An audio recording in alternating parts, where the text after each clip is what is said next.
Good evening, everyone. Welcome to Awaken Suddenly Live Quick Talk, a culture of fear, right here live on the Awaken the World group page. Boy, doesn't everyone feel special? You're the only people who get to see my face this evening. Besides Kelly. And she wears a blindfold most of the day.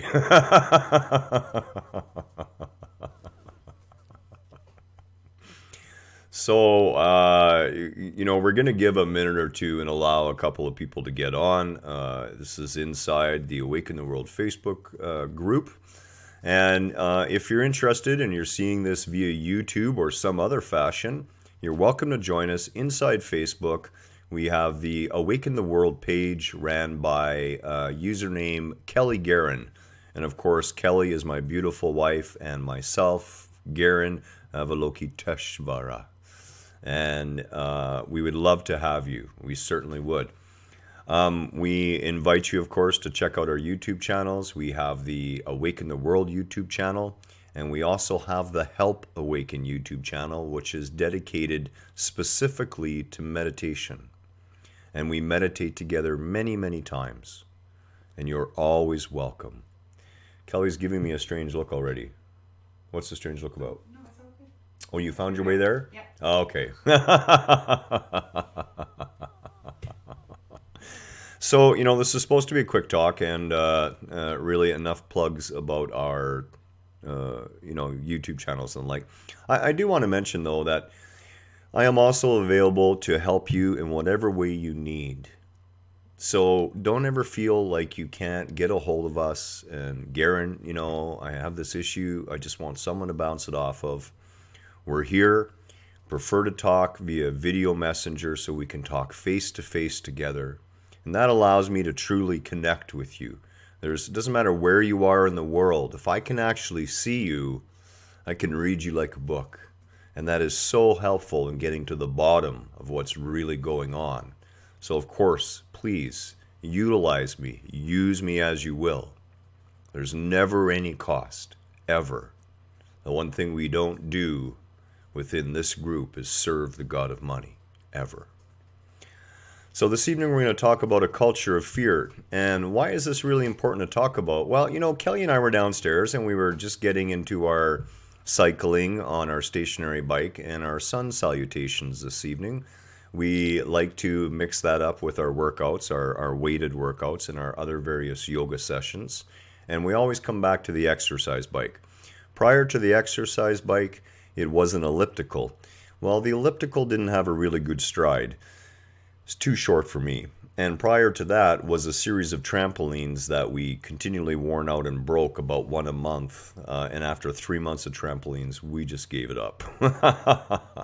So we're downstairs and we're talking about the video this afternoon on alien life and the power and control structure on our planet. And Kelly was a little bit confused.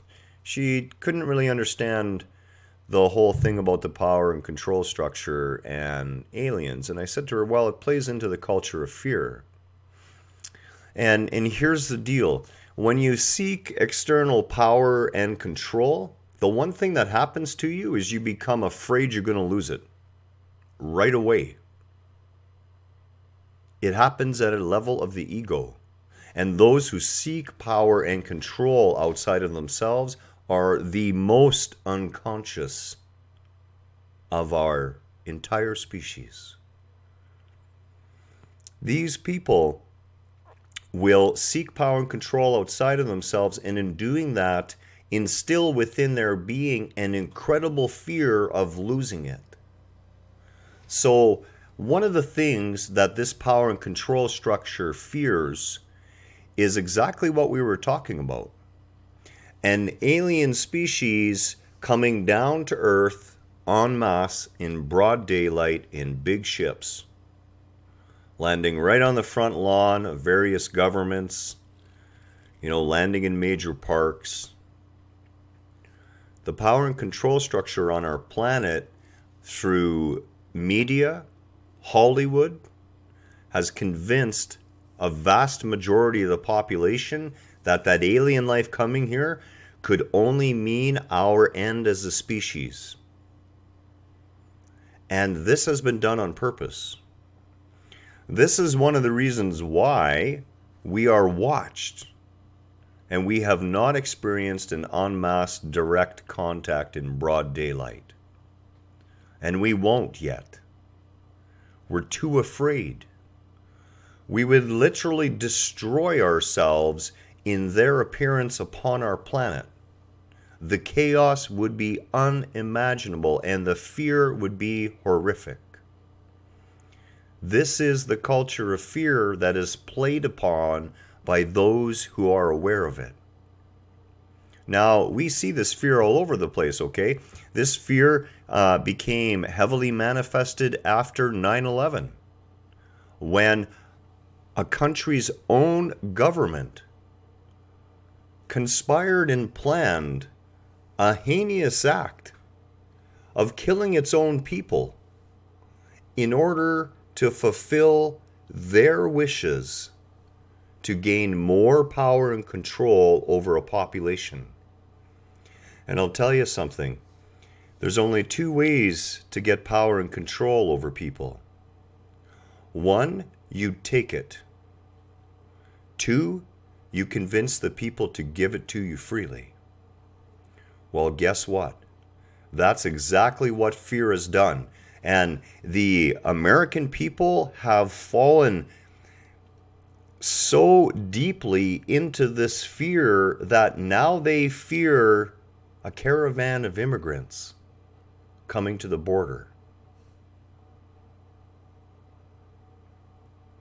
Now they fear that one border crossing may somehow be the end of their entire way of life.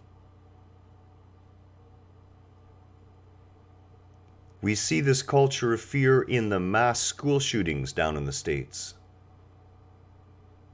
where a school's response to a shooting is to equip a teacher with a gun.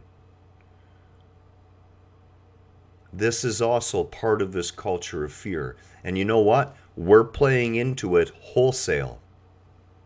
Now, why is this more manifest in the US than it is anywhere else, although it is growing by leaps and bounds everywhere else? It is most manifest in the States because the States is the most powerful nation on the planet. And when the last vestiges of power and control are wrested from the people and no longer lay in the hands of the general populace, and let me tell you something, we are all so very close to that. When this happens, the agenda put in motion through this culture of fear will be complete. This culture of fear has been made manifest in every aspect of our existence. One of the biggest ones being the fear of not enough.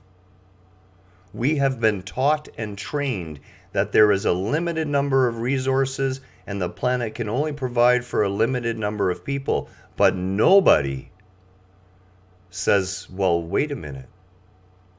If we have a tiny percentage of the planet using 1/3 of the resources,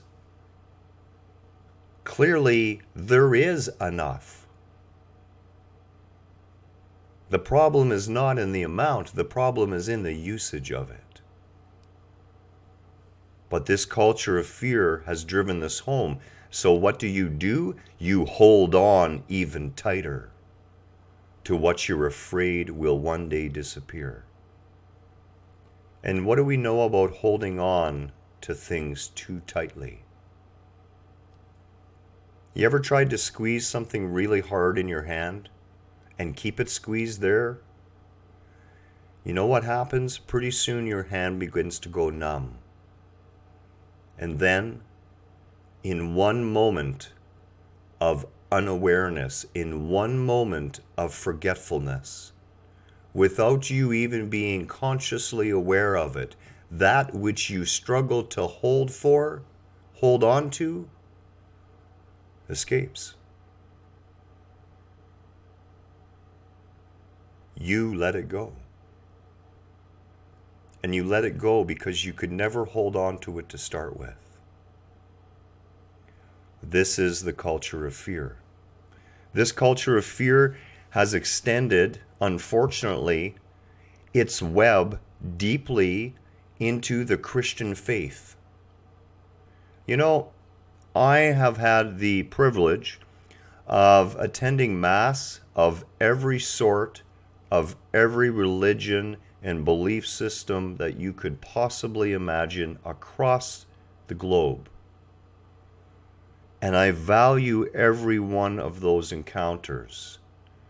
From sitting in St. Mary's and going through a service to being in a Muslim temple or a Sikh temple or a Buddhist temple. And I can tell you nowhere else except within the Christian faith is this culture of fear so rampant and so obvious. We are sold a line that you are born incorrect, that you were born corrupt, that you were born a sinner, and that in order to fix the mistake that God made, you have to eat the flesh of his Son and drink his blood symbolically and accept him as your only Savior, and then you can get in the door. Everybody else is doomed to hell. And we listen to sermons, we see tidbits of them coming across the news and in some of the Facebook posts and other media sources that we use. And we see this prevalent message of fear being driven into everybody at every level. Can you imagine a child sitting in a church service at maybe 11 years old and hearing this message of fear? What sort of actual commitment are you making when the commitment you're making is based out of fear? These people are not committing to Christ because they love the man who he is. They're committing to Christ because they're deathly afraid of going to hell. That's what the culture of fear does. I see Carol just joined. Carol, we're almost at the end, but this is a good one, so rewind it. Sorry, I've been on a bit of a roll about religion.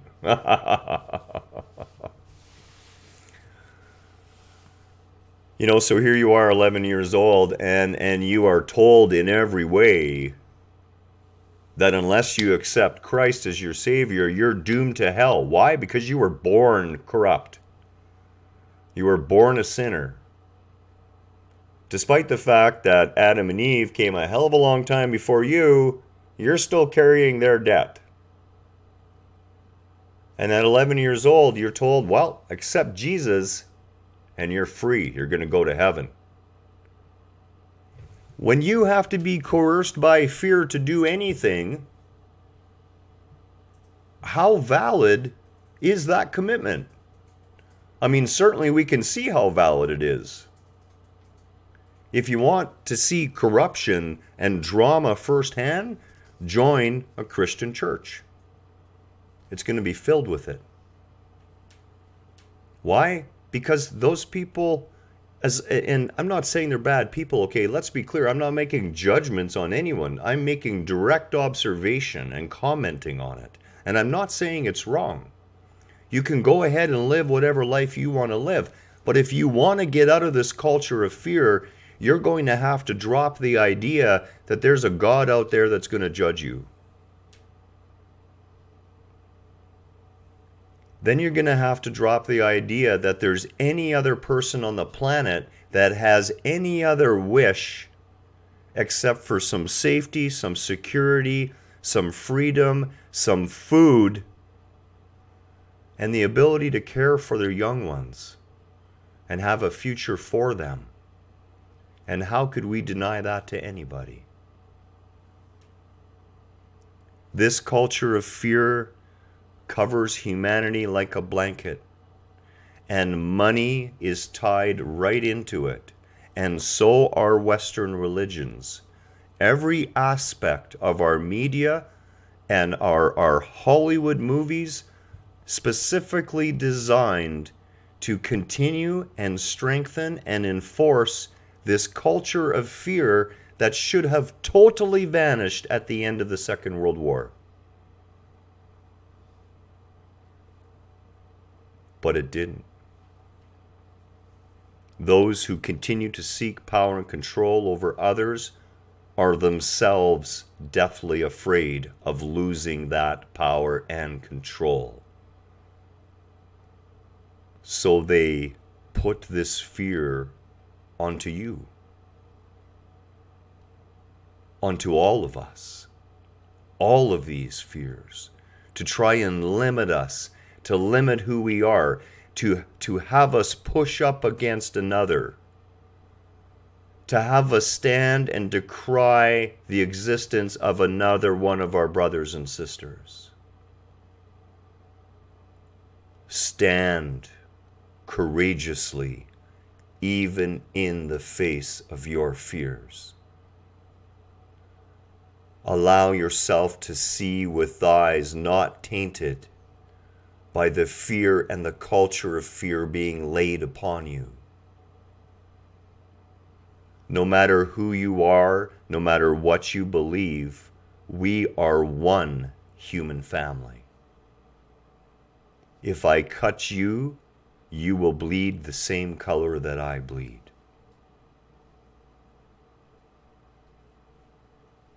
This is the message. Let go of the fear. Much love to you this evening. Namaste from both Kelly and myself.